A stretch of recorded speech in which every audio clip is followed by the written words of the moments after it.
Chairman sir, honorable principal sir, respected teachers, my dear brothers and sisters, assalamu alaikum wa rahmatullahi wa barakatuh.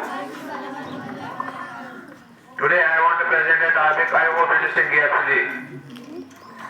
From trade to territory, the company establishes power. Trade कैसे हुआ territory तक और company ने अपने power कैसे दिखाए. Aurangzeb was the last powerful Mughal empire. Aurangzeb जो था वो लास्ट पावरफुल मुगल एम्पायर था. He established his control over a very large part of the territory that was known as India. उसने अपना कब्जा बहुत बड़ी टेरिटरी पर जमाया था जिसको आज हम इंडिया के नाम से जानते हैं. After his death in 77, जब उसकी मौत हुई 77 में, many Mughal governors and big zamindars begin exercise their authorities and established their kingdoms. जब उसकी डेथ हुई 77 में, many Mughal governors जो उसके गवर्नर थे और जो बड़े जमींदार थे, उन्होंने उसकी किंगडम को आगे बढ़ाया.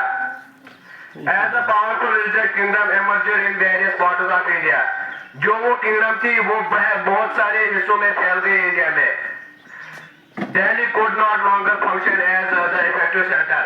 मध्य दिल्ली उनके कंट्रोल में नहीं था उस वक्त. By the second half of 18th century, second half के 18th century में, however a new power was emerging. एक नई पावर इमर्ज हुई on a political horizon में, the British, जिनका नाम था British. Did you know the British originally came from small trading company?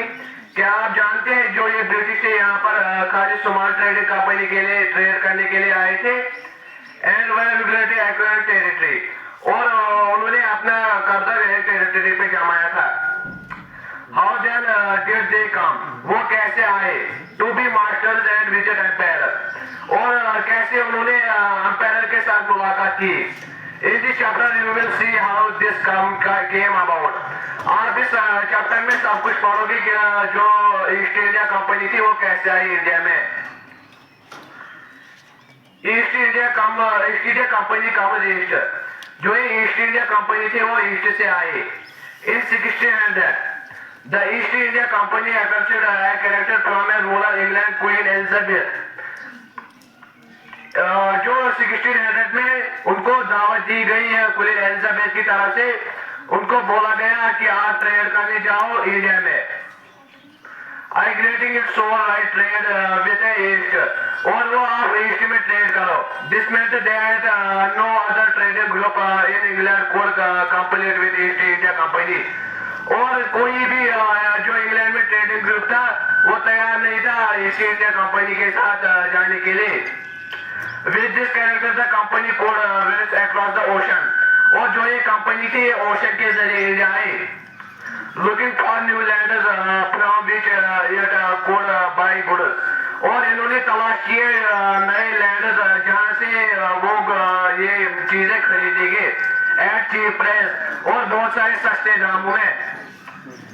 And carry them back Europe to sell higher price, और वो उनको उठाएंगे फिर यूरोप ले जाएंगे वापस, और उनको बहुत सारे हायर प्राइस में सेल करेंगे उधर. The company did not have bear company from other English trading companies, और ये जो कंपनी थी इन्होंने बियर नहीं किया और इंग्लिश ट्रेडिंग कंपनीज के साथ. Merchant trading companies in those days made profit, जो बाकी कंपनी थे वो इन दिनों में प्रॉफिट बना रही थी. Primarily by excluding complete so that they could buy cheap and sell dear. और ये जो ईस्ट इंडिया कंपनी थी ये यहाँ पर चीप प्राइस में गुड्स देते थे और उनको हायर प्राइस में सेल करते थे यूरोप में. East India Company began trade in Bengal. East India ने अपना ट्रेड कैसे आगाज किया बंगाल में.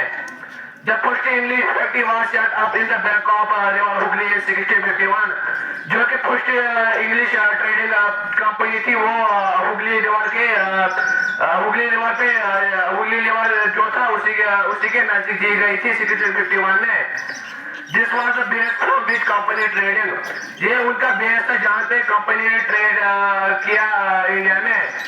Known at that time factories, उस जमाने में उनको फैक्ट्रीज बोला जाता था. operated.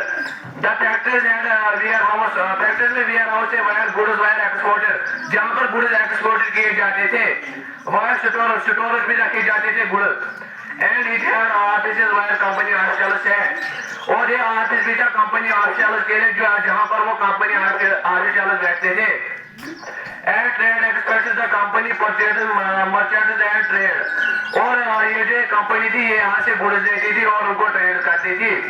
तो came settle near factory by 1696. It began building a port around the settlement. और ये जो कंपनी थी इसने फिर अपना एक पोर्ट बनाया 1696 में जहाँ से ये गुड्स बेचती थी Europe. 2 years later, the board Mughal official into giving the company Zamindar rights over 3 villages. और ये जो मुगल एम्पायर थे इन्होंने इंग्लिश में उसको दिए 3 villages. One of these was Kalikot. एक उसमें था Calicut which was later grew into the city Kolkata, और जिसको आज हम कोलकाता के नाम से जाते हैं. As it know today, और उसको कालीकट को उस वक्त बोला जाता था कालीकट, और आज के जमाने में उसको हम कोलकाता के नाम से जाते हैं. It was also purchased the Mughal Emperor Aurangzeb to issue farmers getting from the company they had tried to trade duty free. और ये जो ये कंपनी थी ये यहाँ पर फ्री में ट्रेड करती थी. The company trade continues the press from more countries and multiple activities presently. और ये जो कंपनी थी ये यहाँ पर रोज ट्रेड करती थी प्रेजेंटली में. The company the right to trade duty free. और ये जो कंपनी था इनको फ्री में ट्रेड किया जाता था, यहाँ पर इनसे कोई टैक्सेस नहीं लिए जाते थे. But officials of the company, जो कंपनी के officials थे, who were carrying on a private trade on the side. और ये जो कंपनी के officials थे ये private trade करते थे साइड में. Were expected to pay duties, ये अपनी duties pay करते थे. This they referred to pay casing and emerging loss of revenue from Bengal. और इनको जो ये बंगाल के लोग थे इनको बहुत ज्यादा लॉस हुआ क्योंकि उनको रेवेन्यू नहीं मिलता था ईस्ट इंडिया कंपनी के.